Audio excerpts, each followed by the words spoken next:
Platelet rich plasma एक supportive treatment है। Platelet rich plasma के बारे में पूरी दुनिया में ये किया जाने वाला ट्रीटमेंट है, जिसमें हम क्या करते हैं कि पेशेंट के ब्लड में से हम प्लेटलेट्स रिच प्लाज़्मा जो है उसको एक्सट्रैक्ट करते हैं और नी में इंजेक्ट कर देते हैं। बार-बार ये सवाल पूछा जाता है कि क्या डॉक्टर साहब कोई ऐसी दवाई नहीं है जिससे हम इसको रिप्लेस कर सकें? तो मेरे नॉलेज और मेरे तजुर्बे में तो कोई ऐसी दवा नहीं है कि जो इसका निमुल बदल हो। प्लेटलेट का एक खास फंक्शन है कि जिस्म में जहाँ भी चोट लगे, कुदरत ने एक ऐसा निज़ाम मुहैया किया हुआ है। मिसाल के तौर पे हर घर के अंदर एक बड़ी कॉमन सी चोट है कि आप चल रहे थे, किसी चीज़ का कोना लगा, नील पड़ गया, तो उस नील के लिए कभी कोई दवाई नहीं खाई जाती। वो जिस्म के अंदर नील पड़ा, ब्रूज बना, वहाँ से टिश्यू डैमेज हुआ, 10 दिन, 20 दिन, 30 दिन के बाद वो खुद ब खुद क्लियर हो जाता है और वो जिल्द जो है वो उसी तरह नॉर्मल हो जाती है जैसे पहले थी। तो ये जो ब्लड के अंदर प्लेटलेट्स हैं, उनका ये रोल है कि वो जिस जगह के ऊपर डैमेज हो उसके अंदर हीलिंग का रोल प्ले करें।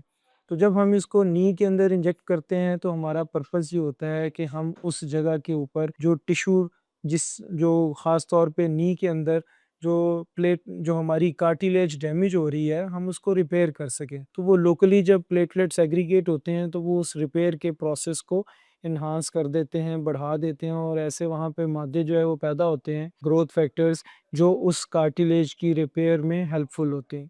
तो इसका नेमुल बदल दवाई नहीं है।